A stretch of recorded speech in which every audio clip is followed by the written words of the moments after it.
الحمد لله نحمده ونستعينه ونستغفره ونؤمن به ونتوكل عليه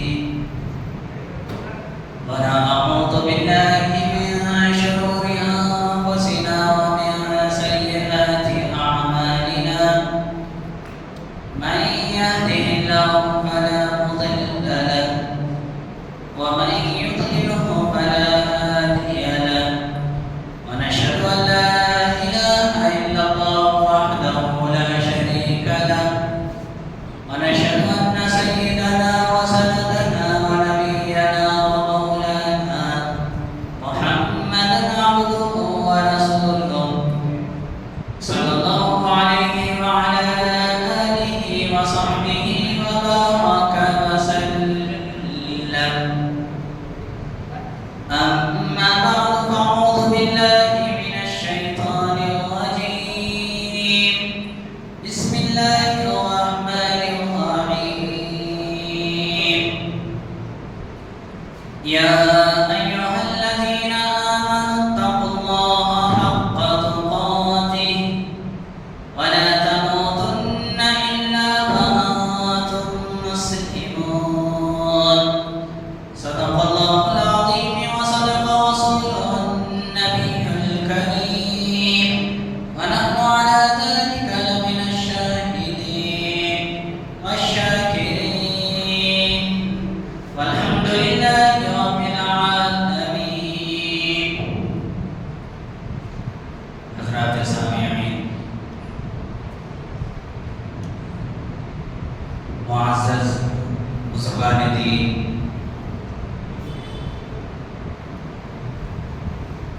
اور عزیز طلبہ،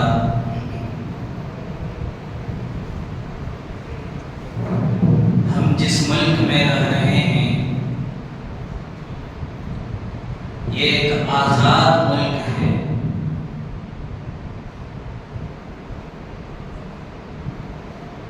اس ملک میں ہر انسان کو اپنی آزادی کے ساتھ رہنے کا حق ہے.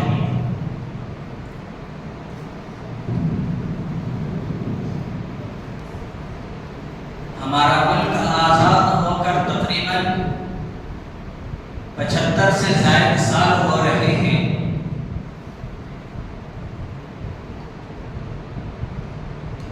ان 75 سے زائد سالوں میں کئی مرتبہ پارلیمنٹ سے ایسے قانون بنے جو قانون شریعت کے قانون سے ٹکراتی ہے. شریعت کا قانون کچھ اور ہوتا ہے، پارلیمنٹ کا قانون کچھ اور ہوتا ہے. کئی مرتبہ پارلیمنٹ نے ایسے فیصلے دیے جو سراسر شریعت میں مداخلت کرتی ہے.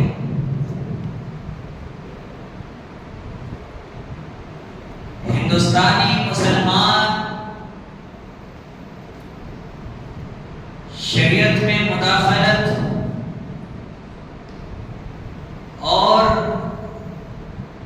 شریعت کے قانون کے خلاف ہرگز برداشت نہیں کر سکتا.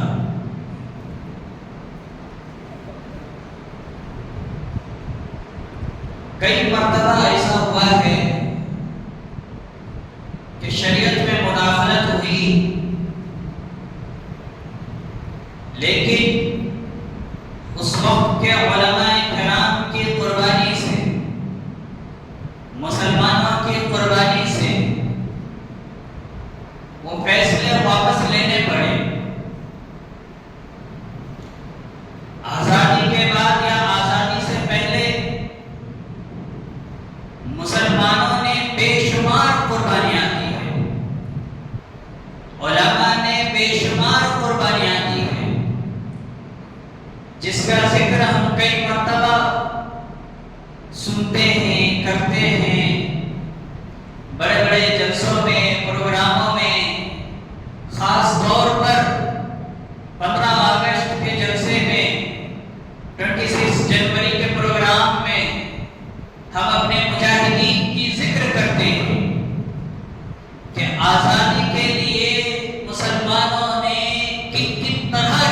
قربانیاں دی جس کا ہم اندازہ نہیں لگا سکتے. تو آزادی سے پہلے اور آزادی کے بعد مسلمانوں نے قربانیاں دی. شریعت کے خلاف جب باتیں آئی تو علماء نے قربانیاں دی اور وہ بل اس میں امینڈمنٹ کرنا پڑا.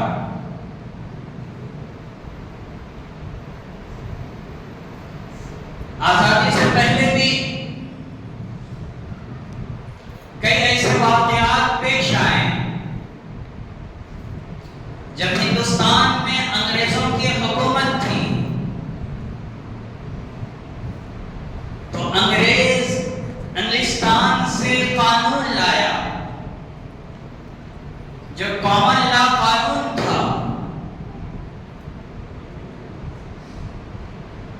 اب یہ انگریز مسلمانوں پر یہ کامن لا قانون نافذ کرنا چاہا لیکن قربان جائیں ہم اپنے ایسے رہبروں پر، ایسے دین کے سپاہیوں پر، ایسے دین کی حفاظت کرنے والوں پر جن پر ہماری لاکھ جانیں قربان ہوں. انہوں نے قربانیاں دی. انگریز کے قانون لانے کے بعد مسلمانوں کو یہ قانون قبول نہ ہوا. مسلمانوں نے قربانیاں دی جس کے نتیجے میں شریعت اپلیکیشن ایکٹ 1937 میں نافذ ہوا. 1937 میں شریعت اپلیکیشن ایکٹ نافذ ہوا جس کے نتیجے میں یہ ہوا کہ وہ قانون آنے کے بعد ہندوستان میں مسلمان آزادی سے رہ سکتا ہے. ہندوستان میں مسلمان اپنے مذہب پر آزادی کے ساتھ چل سکتا ہے جس کا اثر یہ ہوا کہ ہندوستان میں مسلمان رہے تو اپنے مذہب پر کھلم کھلا عمل کرے. مسلمان اطمینان کے ساتھ نماز پڑھ سکتا ہے. مسلمان اطمینان کے ساتھ اپنی مسجدیں قائم کر سکتا ہے. مسلمان اطمینان کے ساتھ روزے رکھ سکتا ہے. مسلمان اطمینان کے ساتھ اپنے مدارس قائم کر سکتا ہے. الحمدللہ علماء کی قربانی رنگ لائی، مسلمانوں کی قربانی رنگ لائی. جب ملک آزاد ہوا 1947 میں، اس کے بعد جب کانسٹیٹیوشن بنا، قانون بنا، تو اپلیکیشن ایکٹ کا ہمیں فائدہ یہاں پر ملا کہ جب کانسٹیٹیوشن بننے لگا تو اس میں شریعت اپلیکیشن ایکٹ کا مکمل خیال رکھا ہے. یعنی کہ مسلمان اطمینان سے، سکون سے اپنے مذہب پر، اپنی شریعت پر چل سکتا ہے. اسے کوئی پرابلم نہیں ہے. زندگی گزرتے گئے، آزادی کے بعد کئی مراحل آئے، کئی مرتبہ ایسا واقعہ پیش آیا کہ چند ایسے قانون آئے جو شریعت کے خلاف تھا. 1972 میں پارلیمنٹ سے قانون پاس ہوا جسے متمنا بل کہتے ہیں، گود لینے کا بل. اردو میں، انگریزی میں اڈاپشن بل، یعنی کسی بچے کو گود لینا. کوئی بچے سے محروم ہے، شادی ہو گیا، زمانے گزر گئے، اللہ کی طرف سے محرومی ہے یا اللہ ان کے حق میں بچہ نہیں رکھا، اسے اولاد نصیب نہیں ہے. انسان اطمینان سے گود لے سکتا ہے، اڈاپشن کر سکتا ہے، اس میں کوئی پیچیدہ مسئلہ نہیں ہے. لیکن مسئلہ یہاں پر کھڑا ہوا کہ جب یہ قانون پارلیمنٹ سے پاس ہوا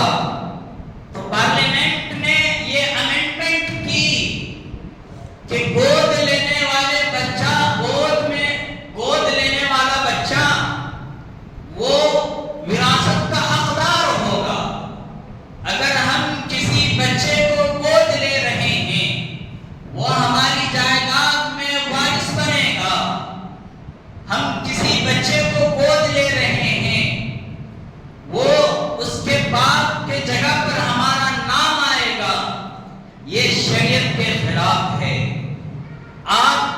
شریعت آپ کو اتنی اجازت دیتی ہے کہ آپ کوئی بچے کو گود لیتے ہیں تو آپ اس کے حقیقی باپ نہیں بن سکتے۔ کیسے بنیں گے؟ نطفہ کسی اور کا، اولاد کسی اور کا، باپ کا جگہ آپ نہیں لے سکتے، اپنی وراثت میں اس کو حق نہیں دے سکتے۔ ہاں البتہ اگر آپ کچھ دینا چاہتے ہیں تو اپنی جائیداد سے تہائی حصہ اس بچے میں سے اس بچے کو کچھ دے سکتے ہیں۔ یہ شریعت ہے۔ اور جب پارلیمنٹ سے یہ قانون نافذ ہوا کہ وہ وارث بنے گا، وراثت کا حقدار ہوگا، تو اس وقت کے علماء کرام بیدار ہوئے۔ حضرت مولانا منت اللہ رحمانی صاحب بے چین ہوئے، جگہ جگہ پہنچے۔ آپ کی میٹنگ سب سے پہلے ممبئی میں ہوئی، ممبئی میں میٹنگ ہوئی، پھر اس کے بعد لکھنؤ میں، حیدرآباد میں، کئی جگہ آپ 1972 میں میٹنگیں کی۔ بعد میں جا کر علماء کی قربانیوں سے، عوام کے احتجاجات سے اور مسلمانوں کی جذبہ ایمانی کے ذریعے سے اس بل میں امینڈمنٹ کرنا پڑا کہ گود لینے والا بچہ وہ وارث کا حقدار نہیں ہو سکتا، اس کو وراثت میں سے کچھ نہیں مل سکتی۔ تو اس طرح کے بے شمار ایسے واقعات آتے گئے جو شریعت کے قانون کو ٹکراتی تھی، شریعت کے قانون میں دخل اندازی ہوا کرتی تھی۔ پھر وقت گزرتا گیا، ایک دور آیا 1986 میں شاہ بانو کا واقعہ پیش آیا۔ جو عورت مطلقہ تھی، اسے طلاق ہو گیا، وہ سپریم کورٹ کے دروازے کو کھٹکھٹائی۔ اس کے لیے یہ فیصلہ کیا گیا کہ جن عورتوں کو طلاق دے دی جائے اس کے نان و نفقہ کا خرچہ شوہر پر آخری دم تک ہوگا، جب تک وہ عورت حیات سے رہے۔ شریعت کے خلاف مسئلہ ہے۔ شریعت مطلقہ عورت کو مرتے دم تک نان و نفقہ شوہر پر لازم نہیں کرتی، نافذ نہیں کرتی۔ اب علماء کرام جاگے، کیا کیا جائے؟ مسئلہ شریعت کے خلاف آ گیا ہے، لہذا پھر علماء کرام نے محنتیں کی، قربانیاں دی، مسلمانوں نے محنتیں کیے، پھر آخر میں اس میں امینڈمنٹ کرنا پڑا، اس فیصلے کو واپس لینا پڑا۔ تو میرے عزیز بھائیوں، چند ابتدائی باتیں میں نے آپ کے سامنے اس لیے رکھ دی کہ تھوڑی سی معلومات ہمارے ذہنوں میں اتر جائے کہ پارلیمنٹ مسلمانوں کے خلاف بل پاس کرتی رہی، قانون سناتی رہی، فیصلے سناتے رہے، لیکن مسلمانوں کی غیرت ایمانی، مسلمانوں کا ایمانی جذبہ ہرگز ان چیزوں کو قبول نہیں کیا۔ ابھی چند سال پہلے قانون پاس ہوا جس قانون میں مسلمانوں کے شریعت میں دخل اندازی ہوئی، مسلمانوں کے قانون سے، شریعت کے قانون سے پارلیمنٹ کا قانون ٹکرایا۔ طلاق کا مسئلہ ہم تمام جان رہے ہیں، اس سے واقف ہیں۔ اس طرح اور بھی بے شمار باتیں آئی، فیصلے آئے۔ تو یہ ابتدائی باتیں ہیں۔ آج جس موضوع کو میں آپ کے سامنے لے کر آیا ہوں، جس عنوان کو لے کر آیا ہوں، وہ تحفظ اوقاف ہے۔ یہ اب کا بہت بڑا مسئلہ بنا ہوا ہے۔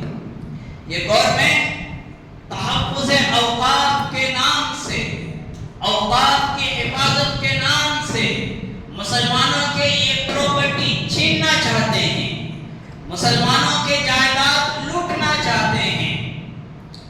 آئے دن ایک سے ایک بیانات ہمارے سینٹرل گورنمنٹ سے آ رہے ہیں کہ وقت جائیداد یہ ہے، وقت جائیداد وہ ہے، بے شمار وقت کے متعلق باتیں ہوئی، بیانیں آئیں۔ میں آپ کے سامنے رکھ دوں کہ وقت کیا چیز ہے، وقت کسے کہتے ہیں؟ وقت وہ ہے جو اللہ کے رسول صلی اللہ علیہ وسلم کے بتائے ہوئے قانون پر چلے اور اس جائیداد کو اللہ کے نبی کے بتائے ہوئے طریقے پر رکھے، اسے وقت کہتے ہیں۔ وقت وہ چیز ہے کہ اگر کوئی آدمی چاہتا ہے کہ میری یہ جگہ، میرا یہ زمین، میرا یہ مکان، میرا یہ گھر مسلمانوں کی فلاح و بہبودی کے لیے وقف کر رہا ہوں، تو وہ جگہ، وہ زمین، وہ گھر مسلمانوں کے کام میں ہی لگنی چاہیے، مسلمان ہی اسے استعمال کرے، اس کا فائدہ مسلمان کو ہی ہو۔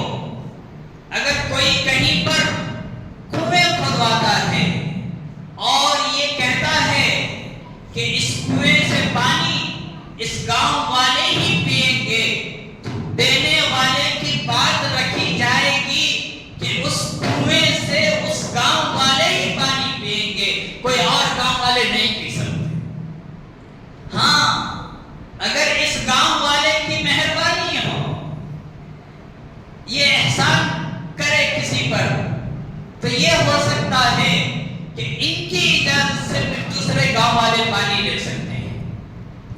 اگر کوئی کہے کہ میری یہ جگہ یہاں پر صرف مسجد ہی بنے، تو وہاں پر صرف مسجد ہی بننا ہے۔ اگر کوئی کہے کہ میری یہ جگہ یہاں پر صرف مدرسہ ہی قائم ہو، تو وہاں پر صرف مدرسہ ہی قائم کیا جائے گا۔ اگر کوئی کہے کہ میرا یہ بلڈنگ، اس میں صرف یتیم خانہ ہی چلایا جائے، یتیم بچوں کی پڑھائی لکھائی کا تمام تر سہولیات مہیا کیا جائے، تو اس بلڈنگ میں صرف یتیم بچوں کے سہولیات کی چیزیں ہی رکھی جائے گی، کسی اور کے لیے نہیں رکھی جائے گی، یہ وقت ہوا۔ اب بتاؤ، وقت جائیدادیں مسلمانوں کی ہوئی، تو اس میں گورنمنٹ کا مسئلہ کہاں سے آ گیا؟ گورنمنٹ کدھر سے گھس رہی ہے؟ گورنمنٹ اس میں دخل اندوز کیوں ہو رہی ہے؟ گورنمنٹ اس میں داخل کیوں ہو رہی ہے؟ وقت کی جائیداد مسلمانوں کے ہیں، مسلمانوں کے آبا اجداد کے ہیں، مسلمانوں کے باپ دادا کے ہیں، تمہارے باپ دادا کے نہیں ہیں کہ تم نئے نئے پالیسیاں لا کر مسلمانوں کے یہ وقت جائیداد کو چھینو، مسلمانوں کے اوقاف کو ختم کر دو، مسلمانوں کے فلاح و بہبودی والی چیزوں کو تم اپنے لپیٹ میں لے لو اور اس پر تم قبضہ کر لو۔ یہ تمہارے باپ داداؤں کی جائیدادیں نہیں ہیں، یہ مسلمانوں کے اوقاف ہیں۔ نہیں، ہمارے ہوم منسٹر صاحب فرما رہے ہیں، نہیں، مسلمانوں کے جائیداد کی حفاظت کی خاطر اس بل میں امینڈمنٹ کیا گیا۔ یہ امینڈمنٹ حفاظت کے لیے کس طرح ہوا؟ مجھے آپ پہلے یہ بتائیں، جتنے امینڈمنٹ تھا، جتنا اوقاف کا قانون 1995 کا تھا، تمام چیزوں سے آپ مسلمانوں کے نام ہٹا کر غیروں کو داخل کر رہے ہیں، یہ حفاظت کس طرح ہوا تھا؟ نئے نئے پالیسیاں لا کر، نئے نئے قانون سنا کر آپ کہہ رہے ہو کہ مسلمانوں کی جائیداد کی حفاظت کی جا رہی ہے۔ یہ حفاظت نہیں، یہ لوٹ ہوئی، یہ حفاظت نہیں، یہ چوری ہوئی، یہ حفاظت نہیں، یہ مسلمانوں کی تباہ و بربادی ہوئی۔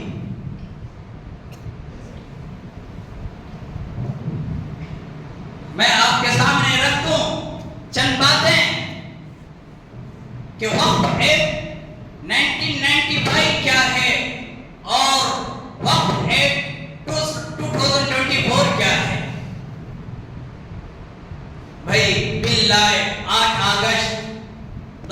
2024 میں پارلیمنٹ میں پیش کیا گیا. نئے نئے قانون اس بک میں وقت کے متعلق، ایک سے ایک قانون. چند دو چار باتیں میں آپ کے سامنے رکھ دوں اس بل میں کیا کیا ہے. سب سے پہلا قانون، وقف ایکٹ کا نام بدل دیا گیا. پہلا نام تھا وقف ایکٹ 1995، اتنا ہی. اب نام رکھا گیا یونائٹیڈ وقف management empowerment efficiency development act. اتنا بڑا نام انہوں نے رکھ دیا. نام کا اثر بہت ہوتا ہے. انہوں نے اتنا بڑا نام اس لیے رکھا کہ یہ جو معصوم نسلیں بیٹھی ہوئی ہیں، آگے جا کر ان کے ذہن میں یہ نام سن کر یہ بات ہی پیدا نہ ہو کہ یہ کوئی مسلمان کے جائیدادوں کی بات ہو رہی ہے. سمجھ میں آ رہی بات؟ آپ کو سمجھ میں آ رہی؟ وقت کا ذکر ہی نہیں اس نام میں، صرف ایک بار ذکر. اتنا لمبا چوڑا نام آپ نے رکھ دیا. ناموں کا اثر بہت ہوتا ہے. اسی وجہ سے تو نبی کریم صلی اللہ علیہ وسلم نے فرمایا اپنے اولاد کو حسن اسم کے ساتھ، اچھے نام کے ساتھ بلاؤ تاکہ اس کا اثر اس پر پڑے گا. آج نام کا اثر اتنا ہو رہا ہے کہ جگہ جگہ یہ نام چینج کرنے کے چکر میں پڑے ہوئے ہیں. بڑے بڑے شہروں کے نام کو انہوں نے چینج کر دیا، بڑے بڑے محلے کے نام کو انہوں نے چینج کر دیا. اردو بازار سے ان کا ہندی بازار بن گیا، الہ آباد سے ان کا پریاگ راج بن گیا، اور بے شمار ایسے نام ہیں. مغل سرائے سے ان کا نام پنڈت دین دیال اپادھیائے جنکشن بن گیا. کیا ثابت ہوگا اگر کسی زمانے میں کوئی مسلم قوم یا کوئی مسلم خاندان والے مغل سرائے جائے تو ان کو کبھی پتہ بھی نہیں چلے گا کہ ہاں یہ مغل سرائے تھا، مغلوں نے کبھی یہاں پر حکومت کر کے گئے ہوئے تھے. اور کبھی اورنگ آباد جائے تو اس کا بھی نام چینج کر کے ہٹا دیا تاکہ ان کے ذہنوں میں یہ بات ہی نہ آئے کہ ہاں یہاں پر بھی اورنگزیب حکومت کر کے گیا ہوا ہے. یہ فائدے نام چینج کرنے کے. دوسرا قانون، پرانے اور نئے میں فرق کیا ہے دیکھ لیں. پرانے بل میں سینٹرل وقف کونسل یعنی مرکزی وقف ممبران 14 ہوا کرتے تھے جو پورے کے پورے مسلمان تھے، پورے کے پورے مسلمان تھے. اب نئے امینڈمنٹ میں 14 سے بڑھا کر 23 کر دیے اور اس میں 2 ہندو کو بھی رکھ دیا گیا. تیسرا قانون، پہلے پارلیمنٹ کے کوئی رکن 3 رکن ہوا کرتے تھے، اب وہاں اس میں سے بھی مسلمان کے لفظ کو نکال کر کسی کو بھی رکھ سکتے ہیں. تو یہ کس کو رکھیں گے؟ اپنے محبوب کو رکھیں گے، اپنے پسندیدہ شخص کو رکھیں گے، اپنے محبین کو رکھیں گے، اپنے پیارے کو رکھیں گے. چوتھا قانون، وقف کے پرانے بل میں وقف کے جائیدادوں پر قبضہ وقف کے ممبران کا ہوا کرتا تھا. وقف کے ممبر فلاں جگہ کے بارے میں جو فیصلہ کریں گے وہی فیصلہ ہوگا. وقف کے ممبر فلاں مکان کے بارے میں جو فیصلہ کریں گے وہی فیصلہ ہوگا. اب جو ہے اسے ہٹا کر ضلع کلکٹر کے حوالے کر دیا گیا. ڈسٹرکٹ کلکٹر یعنی ڈسٹرکٹ کلکٹر جو بولے گا نہیں یہ وقف کے جائیداد نہیں ہے، یہ گورنمنٹ کے جائیداد ہے، تو وہ گورنمنٹ کی ہی کہلائے گی، وقف کی نہیں کہلائے گی. اب مجھے اپنے دلوں پر ہاتھ رکھ کر بتاؤ کہ اگر یہ ضلع کلکٹر کے حوالے ہوگا تو گا؟ کیا کوئی وقت کے جائیداد کو مسلمانوں کے حوالے کرے گا؟ نہیں، ہرگز نہیں کرے گا۔ پانچواں قانون، پرانے وقت ایکٹ میں یہ تھا کہ وقت ممبران، وقت کے ممبر کون بنیں گے؟ تو اس کے لیے الیکشن ہوتا تھا کہ الیکشن میں جو جیتیں گے وہ وقت کے ممبر۔ اب اسے ہٹا کر یہ اسٹیٹ گورنمنٹ کے حوالے کر دیا گیا کہ اسٹیٹ گورنمنٹ جس سے ممبر بنائیں گے وہی ممبر ہوں گے۔ اس میں نہ ہندو کا شرط ہوگا نہ مسلمان کا شرط ہوگا۔ اتنے قانون، اتنے خطرناک وقت دل میں لائیں جس سے صاف ظاہر ہو رہا ہے 2 سال نہیں گزریں گے تمام وقت جائیدادوں پر، وقت پراپرٹیوں پر ان کا قبضہ ہو جائے۔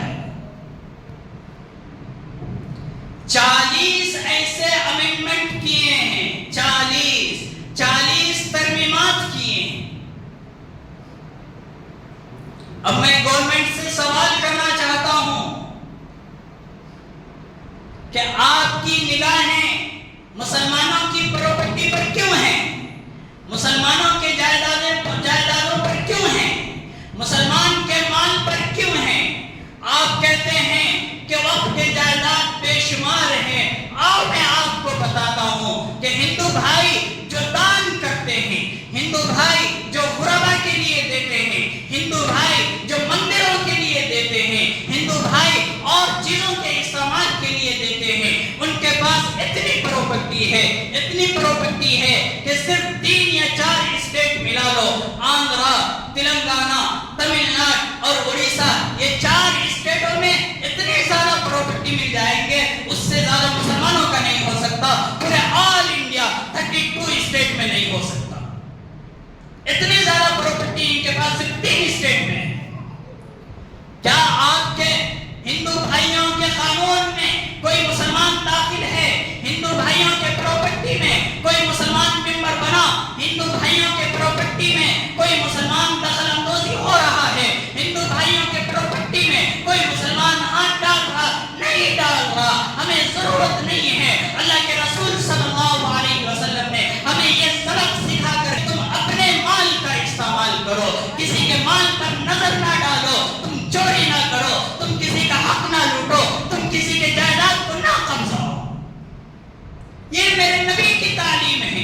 ہم تمہارے جائیدادوں پر نظر نہیں ڈالیں گے، ہم تمہارے مال پر نظر نہیں ڈالیں گے، ہم تمہارے مکان پر نظر نہیں ڈالیں گے۔ تم کیوں ڈال رہے ہو؟ تمہارے یہ تمام قانون سے صاف صاف یہ معلوم ہوتا ہے کہ تم حفاظت نہیں کرنا چاہتے بلکہ تم لوٹنا چاہ رہے ہو۔ تم حفاظت نہیں کرنا چاہتے، تم دبانا چاہ رہے ہو۔ تم حفاظت نہیں کرنا چاہتے، تم کھانا چاہ رہے ہو۔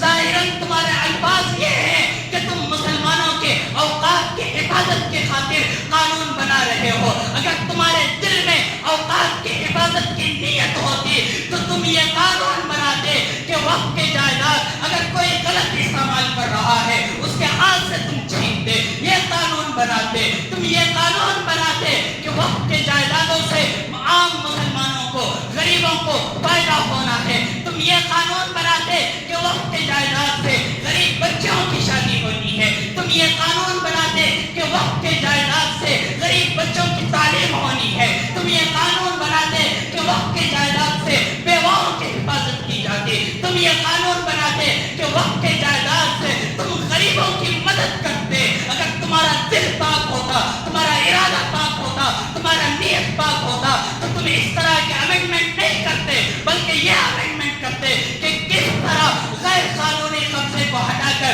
صحیح سلامت مسلمانوں کے حوالے کر دیا جائے۔ یہ قانون بناتے، لیکن نہیں، تم نے لگاتار ہمارے سے تمام چیزیں چھینتے گئے، ہم صبر کرتے گئے۔ کبھی ماں بہادری مسجد تم نے ہم سے چھین لیا، ہم صبر کر لیے، فیصلے پر ہم تیار ہو گئے۔ چلو ایک فیصلہ مان لیتے ہیں کہ ملک میں خون ریزی نہ ہو، ملک میں ہندو اور مسلمانوں میں لڑائی نہ ہو، ملک میں آپس میں بھائی چارگی بنے رہے۔ اس وجہ سے ہم نے مان لیا، لیکن اس ماننے کا نتیجہ تم آج یہ دے رہے ہو کہ سنبل کا کا جامع مسجد تم ہم سے چھین رہے ہو، متھرا کا عیدگاہ تم ہم سے چھین رہے ہو، اجمیر کا درگاہ تم ہم سے چھین رہے ہو، دلی کی جامع مسجد تم ہم سے چھین رہے ہو، بدایوں کی جامع مسجد تم ہم سے چھین رہے ہو، لگاتار ایک پہ ایک مسجدوں پر تم دعویٰ بولتے جا رہے ہو۔ یاد رکھو اگر اسی طرح تمہارا قانون بنتا گیا، تمہارا طریقہ چلتا گیا، اسی طرح تمہاری گورنمنٹ چلتی رہی، اسی طرح تم مسلمانوں کو ستاتے رہے، ان کے جائیداد چھینتے رہے، تو وہ دن دور نہیں ہے کہ مسلمانوں کے دامن بھی صبر سے لبریز ہو جائے گا اور یہ آپ کے خلاف آواز اٹھائیں گے، سڑکوں پر آئیں گے، پارلیمنٹ کے باہر کھڑے ہوں گے اور آپ کو بتا دیں گے کہ مسلمان خون بہا سکتا ہے، مسلمان گھروں بار ویران کر سکتا ہے، مسلمان جان لٹا سکتا ہے، لیکن مسلمان شریعت میں مداخلت اس کو برداشت نہیں کر سکتا۔ میرے بھائیوں، آپ کے ایمان کا امتحان لیا جا رہا ہے، آپ کے صبر کا امتحان لیا جا رہا ہے۔ میں گورنمنٹ کو دھمکا نہیں رہا ہوں، جب عزت پر بات آ جائے، خاندان پر بات آ جائے، جائیداد پر بات آ جائے، ماں اور بہنوں پر بات آ جائے، بیٹیوں کی عزت پر بات آ جائے، بیویوں کی عزت پر بات آ جائے، اولاد کی قتل و غارت گری پر بات آ جائے، تم نے کیا سمجھ رکھا ہے جہاں چاہو وہاں تم مسلمانوں کو ستانے میں لگے ہو، تم مسلمانوں کو مارنے میں لگے ہو، تم مسلمانوں کو تڑپانے میں لگے ہو، تم مسلمانوں کے جائیدادوں کو چھیننے میں لگے ہو۔ نہیں نہیں، زیادہ دن تمہارا یہ ظلم نہیں چلنے والا، زیادہ دن تمہاری یہ دادا گیری نہیں چلنے والی، زیادہ دن تمہاری یہ باس گیری نہیں چلنے والی۔ اللہ کا عذاب آئے گا، اللہ کا مار آئے گا۔ مسلمان اپنے ایمان کو سدھاریں گے، اپنے عقیدے کو مضبوط کریں گے، تب دیکھو کس طرح بدر میں اللہ کی مدد آئی تھی، اسی طرح مدد آئے گی۔ تب دیکھو خیبر میں اللہ کی کس طرح نصرت آئی تھی، اسی طرح نصرت آئے گی، اور ہندوستان میں مسلمان امن و سکون سے، چین و سکون سے زندگی گزاریں گے اور ٹھنڈی سانسیں لیں گے۔ میرے عزیزوں، اس کے لیے ہمیں یہ بھی ضروری ہے کہ ہم اللہ سے اپنا رشتہ مضبوط کریں، اللہ سے اپنا تعلق مضبوط کریں، اللہ سے اپنا لگاؤ مضبوط کریں۔ آئے اللہ کے دربار میں اپنے سر کو ٹیکے، سجدے میں گریں اور گریہ وزاری کریں، روئیں، گڑ گڑائیں اور اللہ سے معافی مانگے۔ اللہ تبارک و تعالی ہم تمام کے گناہوں کو معاف فرما کر ہندوستان میں ہمیں عزت و امان اور حفاظت والی زندگی عطا فرمائے۔ آمین و آخر دعوانا ان الحمد للہ۔